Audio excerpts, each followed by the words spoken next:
Mysterium Secrets and Lies, deuxième extension pour le jeu Mysterium, toujours édité chez Libellude, à partir de 10 ans, de 2 à 7 pour des parties de 42 minutes. Alors ça change pas, comme c'est une extension, ce sont les mêmes critères que sur la boîte de base. L'arrière de la boîte nous dit que, sans grande surprise, on va avoir des cartes à l'intérieur, 114 nouvelles cartes pour être précis. La vraie surprise, c'est que par contre, maintenant, en plus des suspects, des armes et des lieux, on va avoir un nouveau genre de cartes qui sont les cartes histoire, afin de donner un alibi, de donner un petit peu une thématique à ce fameux meurtre qui a eu lieu dans ce manoir. Hop. Les règles pour s'implanter dans le jeu. Le nouveau support sous lequel on va devoir mettre les cartes histoire. Les nouvelles cartes. Travail magnifique, hein, toujours d'illustration. Des nouveaux persos.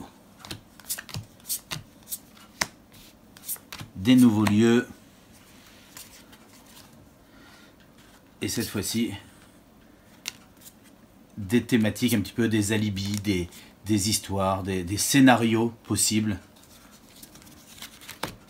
sur la mort du fantôme. Les cartes en grand, on retrouve exactement les mêmes cartes en mode petite pour le fantôme, hein, c'est lui qui va pouvoir utiliser ces cartes-là. On a aussi également des nouvelles cartes vision pour le fantôme. On l'a dit, 114 nouvelles cartes en tout.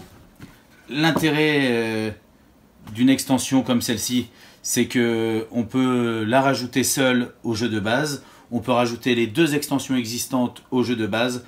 Tout se cumule, tout se mélange, tout s'imbrique. On peut mêler un petit peu tout ce que l'on veut, redonner une vraie rejouabilité au jeu.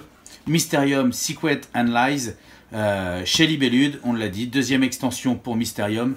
Ça a l'air très très très bon et pour savoir comment on y joue, comme c'est la même chose que Mysterium, je vous conseille d'écouter l'émission où on présente Mysterium.